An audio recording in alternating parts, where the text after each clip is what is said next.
What does the future of BFSI industry looks like?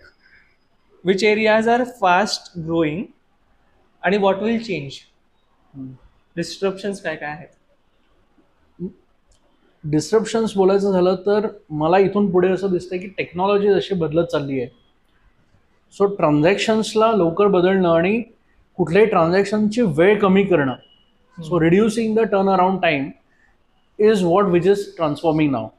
Now in India, 10 years before, we used to transfer money, it used to take an hour time because we used to Right. transfer money through net banking. Net bank. Now, within a fraction of a second, I am transferring it to you. So this mode of transaction is changing. Second thing, in India, what is going to change is it is very economical. I'll not touch that part of it, but dependency on financial assets will go more. Dependency of financial Financial assets assets such as म्हणजे from fixed deposit, the migration of investors from fixed deposit to stock market or to any financial assets will grow more. do you think that is because paying capacity has increased or risk Huh. appetite has increased? I will call it as a financial inclusion. So now the technology has gone all the segments of society from tier 1, tier 2, tier 3, rural, remote, etc. So people have got the access to this market, so that is increasing the participation. Now I will talk something more about it, that people have come to know that I have a good risk appetite, I will put that money there. And the most important thing in financial literacy is day by day we lose the purchasing power. It is because of the inflation. So to protect that, I need to migrate my money from low rewarding assets to good rewarding assets or moderate returns giving assets, Which are?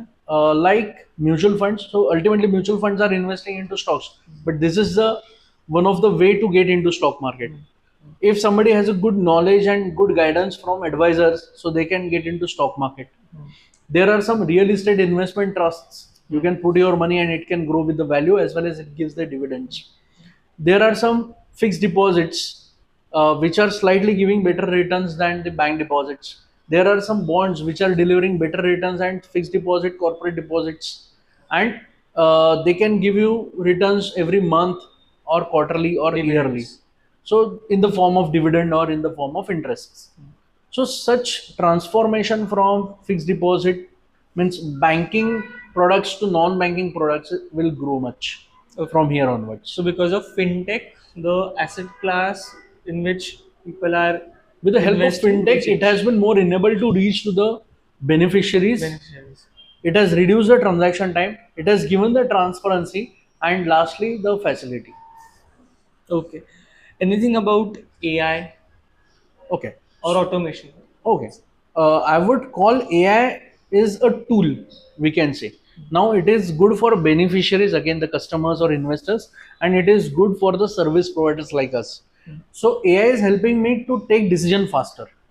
Right. It is reducing my time Research on time. research time, you can say, or it is giving me the fine tune inputs which may take 2 to 3 hours in a day. Now it is reducing it to 15 minutes, so that is helping me to serve my client faster. So that is where the AI is helping. So AI is a tool, I would say. Out of 100% of my work time, I'm spending say around 20-30% on AI. So that is helping me a good Okay. So to your reach to 50 to 60% time is again human, uh, because interpretation you have to do it in a human way only, yeah. because Right. tool I have to decide how to use a tool, right? Hmm.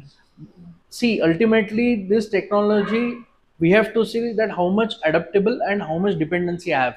If I create more dependency, it will be hazardous for me in the next time, because I cannot be fully dependent on it. My brain has to work in human conscious itself, it cannot be machine conscious. Can you explain this to students? Okay, for students, I will tell you, whatever fascinating you today through technology, it is not the reality. So the more thing is the traditional, that how it is happening, what it is happening, and why it is happening. You need to understand this in your academic journey, in your life. as well as where you want to go ahead or in life and as well as in a profession. So you have to understand this. The tools which you are using, AI which you are listening, it's just a tool to from here to go to your school or a college. You are using a vehicle, it's just a tool. You cannot be always depend on it. If you don't have that particular tool, what you will do? You will choose the alternates. So it is like that. So don't be dependent on it, because it will grow year after year. If you stick to something and if you think that it is reducing your efforts, so you have to really look at it that it is beneficial for you now, but it may not be beneficial here onwards.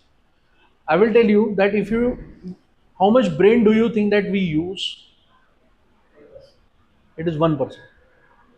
The highest was 1.5%. That was Einstein. So we, many people use less than 1%, or 1% is a good utilization of brain. If we stop using that as well, it will create corrosion after some time. So use brain as much as possible.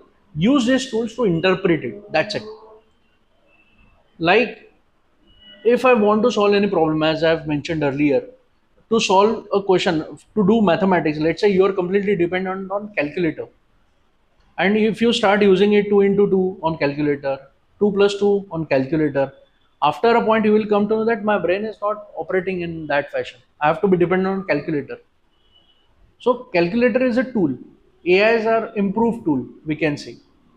So you should reduce your dependency on such tools, right? So start using your own brain, which is traditional, focus it on more, and always respect the process. Respect the process.